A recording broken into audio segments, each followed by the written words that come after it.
ఒక్క పోలవరమే కాదు, రాష్ట్రంలో నిర్మాణంలో ఉన్న ప్రాజెక్టుల పనులు 5 ఏళ్లుగా నిలిచిపోవడంతో వాటి భద్రత ప్రశ్నార్థకంగా మారింది.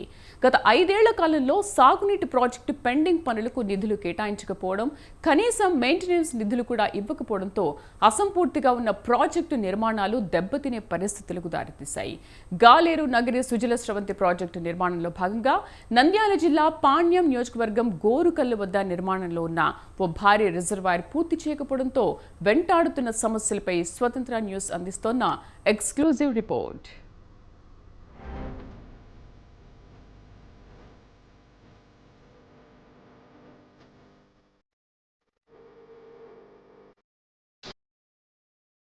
శ్రీశైలం ప్రాజెక్టు నుంచి కర్నూలు, కడప, చిత్తూరు జిల్లాల్లో 4,79,750 ఎకరాల ఆయకట్టు భూములకు సాగునీరుతో పాటు 10 లక్షల మందికి తాగునీటిని అందించాలన్నది ప్రధాన లక్ష్యం. ఇందులో భాగంగా నంద్యాల జిల్లా పాణ్యం మండలం గోరుకల్లు వద్ద 12.4 టీఎంసీల సామర్థ్యంతో ఓ భారీ రిజర్వాయర్ నిర్మాణాన్ని చేపట్టారు. 480.20 కోట్ల వ్యయంతో నిర్మిస్తున్న రిజర్వాయర్ నిర్మాణానికి 2005లో అప్పటి ఉమ్మడి రాష్ట్ర ముఖ్యమంత్రి స్వర్గీయ వైఎస్ రాజశేఖర రెడ్డి హయాంలో నిధులు మంజూరు చేశారు. గోరుకల్లు గ్రామ సమీపంలో 12.50 టీఎంసీల నీటి నిల్వ సామర్థ్యంతో చేపట్టనున్న రిజర్వాయర్ నిర్మాణపు పనులను 2005లో ఓ నిర్మాణ సంస్థకు అప్పగించారు.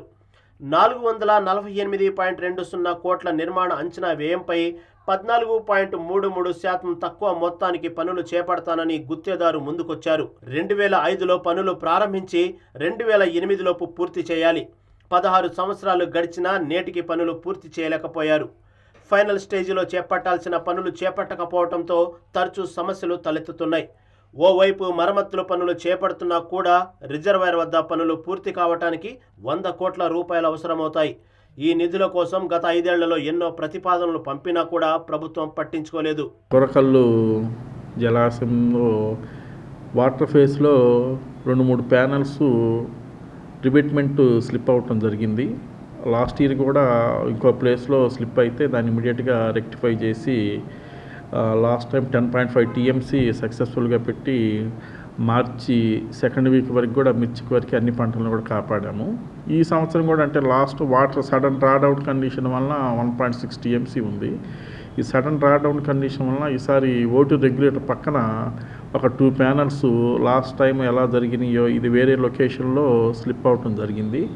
దాన్ని కూడా ఇమీడియట్గా మనము అవన్నీ కూడా బల్జ్ అయిన పోర్షన్ అంతా కూడా తీసేసి మళ్ళీ శాండ్ ఫిల్టర్స్ కొన్ని చోట్ల పోయినవి అట్లాగే శాండ్ ఫిల్టర్స్ అవన్నీ వేసి ఆ 2 ప్యానల్స్ ఆల్రెడీ అంతకుముందు చేసిన చోట కూడా మైనర్ ఏదో రిపేర్స్ ఉంటే వాటిని కూడా రెక్టిఫై చేస్తున్నాము.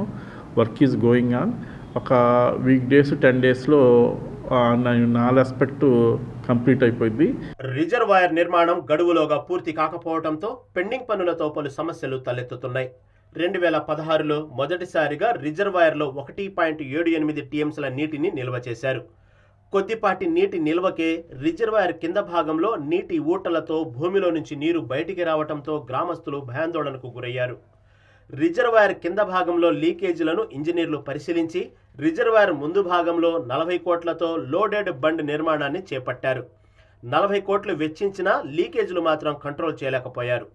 రిజర్వాయర్ కింద భాగంలో లీకేజ్ అవుతున్న నీటిని ఒక క్రమ పద్ధతిలో కాలువల ద్వారా బయటకు వదిలారు. స్ట్రక్చర్ పరంగా ఎటువంటి ఇబ్బంది లేదండి. ఓన్లీ ఆ స్లోపు స్లిప్ అవుతున్నాయి. వాటిని మనం రెక్టిఫై చేస్తున్నాము. ఎందుకంటే వెర్టికల్ సెటిల్మెంట్ కానీ ఏమైనా ఉంటే లోపల మేము గ్యాలరీస్ కూడా వెరిఫై చేసాము. ఆ వెర్టికల్ గ్యాలరీస్ కాంక్రీట్లో ఏమైనా క్రాక్స్ కానీ ఏమైనా వచ్చే ఉంటాయి. వెర్టికల్ సెటిల్మెంట్ అయితే ఎటువంటి క్రాక్స్ కూడా మేము చూసాము. అట్లాగే రేర్ సైడ్ కూడా ఎక్స్ట్రా సీపేజ్ కానీ ఎటువంటిది కూడా మేము రెగ్యులర్గా మా స్టాఫ్ గమనిస్తూ ఉన్నారు. రేర్ సైడ్ ఇటు నుంచి అటు బండ్లో నుంచి కానీ వాటర్ కానీ వెళ్తే రేర్ సైడ్ ఎక్స్ట్రా సీపేజ్ కానీ ఎక్స్ట్రా కలెక్షన్ ఆఫ్ వాటర్ కనపడదు. ఎటువంటిది లేదు. కాబట్టి ఎవరు కూడా భయపడాల్సిన పని, డ్యామ్కి వచ్చిన ఎటువంటి ఇబ్బంది లేదు. ఏంటంటే రెగ్యులర్ ఒక మెయింటెనెన్స్లో ప్రాసెస్. హౌఎవర్ ఇట్లా స్లిప్పేజ్ ఎందుకు అవుతుందని కూడా నెక్స్ట్ మనం ఈ వర్క్ మొత్తం కంప్లీట్ అవ్వడానికి సుమారు మనం 99.5 కోట్లకి మనం ఎస్టిమేట్ ప్రజెంట్ గవర్నమెంట్లో ఉంది. అది కానీ శాంక్షన్ అవ్వగానే మనకి ఇది ఎందుకు జరుగుతుంది కూడా మనం మన దీనిలాగా మనకు ఒక ఈ టెక్నికల్ కమిటీని పిలిచేసి ఏదైనా టెస్ట్ ఉంటే చేసి బ్యాలెన్స్ ఇంకోటి ఏంటంటే మెయిన్ బ్యాలెన్స్ వర్క్ సడన్గా వర్క్ వాళ్ళు అబాండన్ చేయటం వల్ల వర్క్ క్లోజ్ అయ్యి బ్యాలెన్స్ వర్క్ చేయకపోవటం వలన జరిగిన ఇబ్బందులు అనుకుంటున్నాము. రిజర్వాయర్ కింది భాగంలో లీకేజీలను కంట్రోల్ చేశామని చెప్పుకుంటున్న సమయంలో తాజాగా రిజర్వాయర్ లోపలి భాగంలో రాతి పరుపు కట్టడం కుంగిపోయింది. రిజర్వాయర్ మట్టి కట్టపై వర్షపు నీరు రిజర్వాయర్ లోపలి భాగంలోకి వెళ్లటంతో రిజర్వాయర్ లోపలి భాగంలో నిర్మించిన రాతి పరుపు కట్టడం కుంగిపోయింది. మరమ్మతులు చేపట్టిన కాంట్రాక్టర్లు బిల్లులకు చెల్లించారని చెప్పినప్పటికీ మరో ప్రైవేట్ సంస్థతో కుంగిన రాతి కట్టడం మరమ్మతుల పనులు చేయించారు. ఈ పనులు చేసి నెలలు గడవక ముందే రిజర్వాయర్ లోపలి భాగంలో మరోవైపు రాతి కట్టడం పనులు కుంగిపోయాయి. ప్రస్తుతం కుంగిపోయిన రాతి కట్టడం పనులు చేపడుతున్నారు. రిజర్వాయర్ వద్ద పూర్తి కావాల్సిన పనులను గత 5 ఏళ్లుగా చేపట్టకపోవడంతో సమస్యలు తలెత్తుతున్నాయి. గోరుకల్లు రిజర్వాయర్ పనులు 100% పూర్తి కాకముందే తరచూ రివిట్మెంట్ కుంగిపోతుండడంతో సమీపంలోని గోరుకల్లు గ్రామస్తులలో భయాందోళన నెలకొన్నాయి. ప్రస్తుత ప్రభుత్వమైన గోరుకల్లు రిజర్వాయర్ వద్ద ఉన్న పెండింగ్ పనులను పూర్తి చేసి తాము సురక్షితంగా జీవించేలాగా చర్యలు చేపట్టాలని పలువురు గ్రామస్తులు ప్రభుత్వాన్ని డిమాండ్ చేస్తున్నారు. కెమెరా పర్సన్ బాబుతో శ్రీనివాస్, స్వతంత్ర న్యూస్, గోరుకల్లు, నంద్యాల జిల్లా.